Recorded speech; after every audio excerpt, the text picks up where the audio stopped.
और आप कह रहे हैं कि हमें नहीं देगी तो किसी क्रिमिनल को टिकट देगी। अंजुम आरा क्रिमिनल है, वशिष्ठ नारायण सिंह का परिवार क्रिमिनल है। राहुल सिंह जी, आप जैसे क्लास 1 ऑफिसर राजनीति में झोला ढोर है, उनको मौका तक नहीं मिल रहा है। आपके तर्क में दम नहीं है। आप बेशक चिल्ला लीजिए आला कमान के आदेश के बाद, आला कमान के फोन कॉल्स के बाद। आप जैसे क्लास 1 ऑफिसर जो राजनीति में आ गए हैं, वो झोला ढो रहे हैं, मौका तक नहीं मिल रहा है। नमस्कार, द इंडिया टॉप देख रहे हैं, मैं हूं आपके साथ बिरजू सिंह। आनंद मोहन के एक बयान के बाद पूरी जेडीयू उन पर टूट पड़ी है। खास तौर पर जेडीयू में राजपूत समाज के जो लीडर हैं, उन्हें एकदम खोल दिया गया है कि जाइए, जितना रगड़ सकते हैं आनंद मोहन को रगड़िए। आला कमान की तरफ से फोन जा रहा है, फलना सिंह जी क्या कर रहे हैं, हमको कोई टारगेट कर रहा है, हम पर कोई बयान दे रहा है, पोल खोल रहा है और आप चुपचाप सुन रहे हैं, रगड़ दीजिए। और वही सब लोग कर रहे हैं। आनंद मोहन सिंह ने क्या कहा कि थैली की परंपरा जेडीयू में शुरू हो गई है। विधायक के टिकट से लेकर मंत्री तक सब कुछ थैली के सहारे ही हो रहा है। उन्होंने एक सीट का जिक्र किया कि डुमराव सीट से वशिष्ठ नारायण सिंह के बेटे तैयारी कर रहे थे। वो वशिष्ठ नारायण सिंह जो आजीवन नीतीश कुमार के हमदर्द रहे, आजीवन नीतीश कुमार के प्रति ईमानदार रहे, आजीवन नीतीश कुमार के प्रति एकदम कह सकते हैं कि समर्पित रहे, उस वशिष्ठ नारायण सिंह को एक टिकट नहीं दिया गया जेडीयू की तरफ से उनके बेटे को चुनाव लड़वाने के लिए, जबकि तैयारी पूरी थी। अंजुम आरा जो जेडीयू की कार्यकर्ता के तौर पर काम कर रही थी, पार्टी की प्रवक्ता भी हैं, पार्टी का झोला ढोती हैं, उन्हें पार्टी ने चुनाव नहीं लड़वाया। चुनाव किसे पार्टी लड़वाया? राहुल सिंह। राहुल सिंह कौन है? राहुल सिंह जो पलायन कर चुके थे, जो सिर्फ चुनाव लड़ने के लिए बिहार आए, जो जेडीयू में नहीं थे, जेडीयू के प्राथमिक सदस्य भी नहीं थे, वैसे व्यक्ति को पार्टी ने उम्मीदवार बनाया। जबकि जेडीयू के पास डुमराव में कई मजबूत दावेदार थे, चाहे वो वशिष्ठ नारायण सिंह का बेटा हो, अंजुम आरा हो, या अनेकों ऐसे लोग थे जो चुनाव लड़ सकते थे। हालांकि जिसे पार्टी ने उम्मीदवार बनाया, जो चुनाव जीत भी गए राहुल सिंह, उनका एक ज्ञान हमने सुना है। आज उनका इंटरव्यू देख रहा था, उन्होंने क्या कहा, पहले उनके ज्ञान को जरा आप सुन लीजिए, फिर उस ज्ञान पर हम लोग बात करेंगे। ऑफिसर रहा हूं ऑफ इंडिया में, तो फौज में मैंने अपनी सेवाएं दी हैं, मेरा कोई क्रिमिनल बैकग्राउंड नहीं रहा है, तो मुझे नहीं टिकट देगी तो क्या किसी क्रिमिनल को टिकट देगी पार्टी? सोचिए, डुमराव से जेडीयू ने इनको उम्मीदवार बनाया, जबकि जेडीयू का कभी झंडा नहीं ढोए, जेडीयू में कभी रहे नहीं, ये पलायन कर चुके थे बिहार से। इनके भाई साहब दिल्ली सरकार में मंत्री हैं, बीजेपी की सरकार में, और इनको टिकट कैसे मिला सभी लोग जानते हैं, बहुत बताने की जरूरत नहीं है।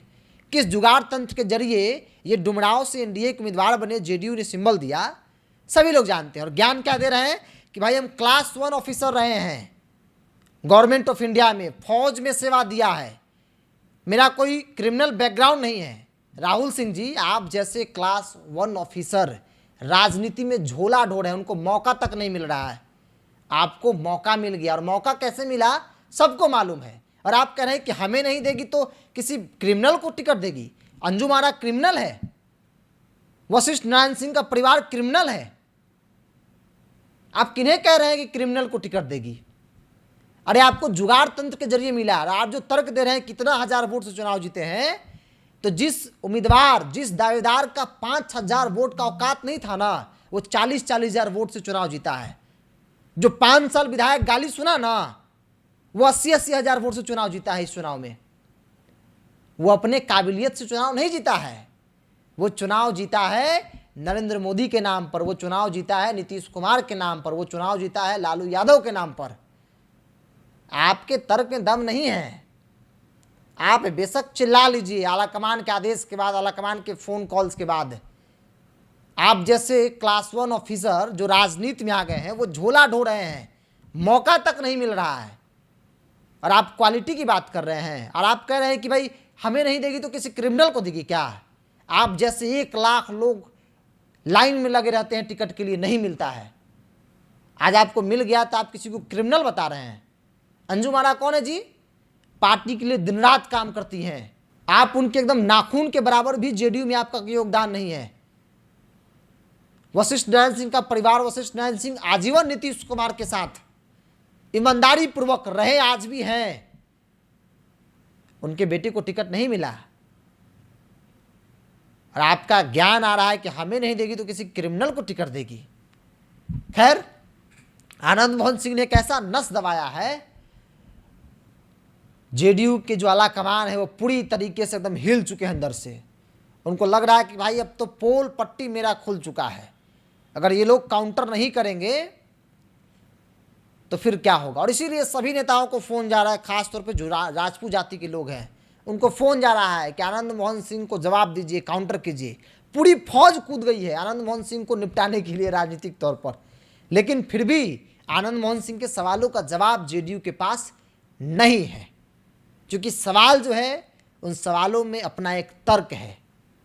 उन्होंने कहा कि श्वेता गुप्ता जो पहली बार एमएलए बनी उसे आप मंत्री बना दिए, वैसे से बनाना था तो कई वरिष्ठ नेता थे, आपने उन्हें नहीं बनाया, और बनाने के पीछे का मकसद क्या है वो भी सब लोग जानते हैं। जेडीयू के अंदर दर्जनों ऐसी सीटें इस बार उम्मीदवार जिस प्रकार से बदले गए, जो काबिल था उसे हटाया गया और इधर उधर से लाकर सेट किया गया। दर्जनों सीटें ऐसी, उस वक्त लोग चौंके थे कि भाई किसको किसको जेडीयू टिकट दे रहे, लेकिन कहते हैं ना कि आंधी है तूफान है, नीतीश कुमार का नाम का, नरेंद्र मोदी के नाम का, उस आंधी तूफान में अंगड़ा हो, लंगड़ा हो, अंधरा हो, सब निकल गया। जीत जाने के बाद ज्ञान सुनिए यही ज्ञान है, ऐसी ज्ञान लोग देते हैं। बहरहाल इस पूरी रिपोर्ट में इतना ही। राहुल सिंह के इस ज्ञान को लेकर अपना ज्ञान कमेंट्स बॉक्स में जरूर रखिएगा। बहुत बहुत धन्यवाद।